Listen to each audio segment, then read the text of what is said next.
The White House made an announcement on Thursday stating that 7 leading artificial intelligence companies have taken a significant step towards more meaningful regulation by agreeing to adhere to a set of industry best practices.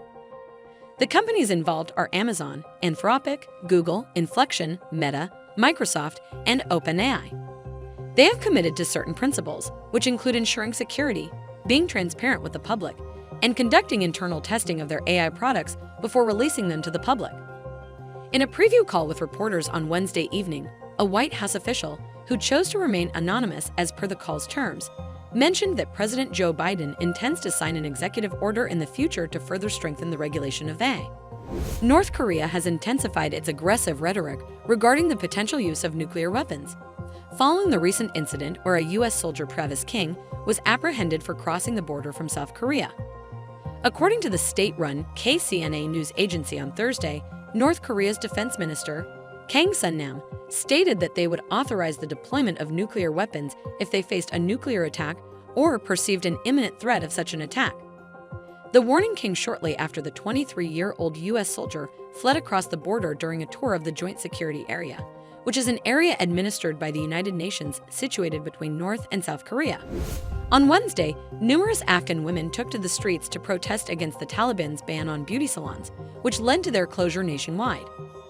To disperse the demonstration, security forces resorted to using fire hoses, stun guns, and firing their weapons into the air.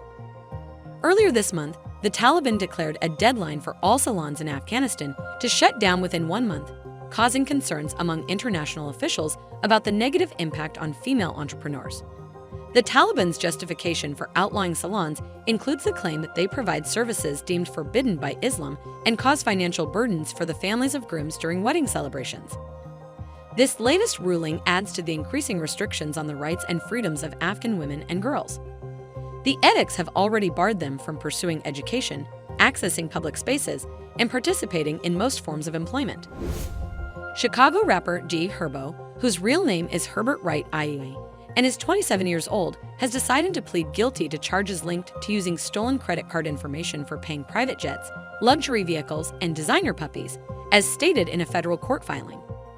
Back in December 2020, federal prosecutors indicted G Herbo on 1 count of conspiracy to commit wire fraud and 2 counts of aggravated identity theft. He was part of a group of 6 co-defendants involved in the case. On Wednesday, prosecutors submitted documents in U.S. District Court in Massachusetts, revealing the rapper's agreement to plead guilty to conspiracy to commit wire fraud and making false statements. While a conspiracy conviction can lead to a sentence of up to 20 years in prison, the plea agreement indicates the potential for reduced sentences. The movie Barbenheimer has made an impressive start at the domestic box office. As we approach the weekend, the film Barbie by Warner Bros. Is projected to earn more than $140 million during its first 3 days in theaters. Simultaneously, Oppenheimer by Universal Studios is expected to rake in at least $50 million, with some box office analysts predicting it might surpass $60 million. The combined earnings of these 2 films could reach $200 million over the opening weekend. On Friday, President Vladimir Putin made allegations against NATO member Poland, claiming that Poland has territorial ambitions concerning the former Soviet Union. He also emphasized that any act of aggression against Belarus, a neighboring country and close ally of Russia, would be perceived as an attack on Russia. During a televised meeting of his Security Council, Putin asserted that Moscow would respond to any aggression targeting Belarus, a country with a loose Union state connection to Russia, using all available means at their disposal.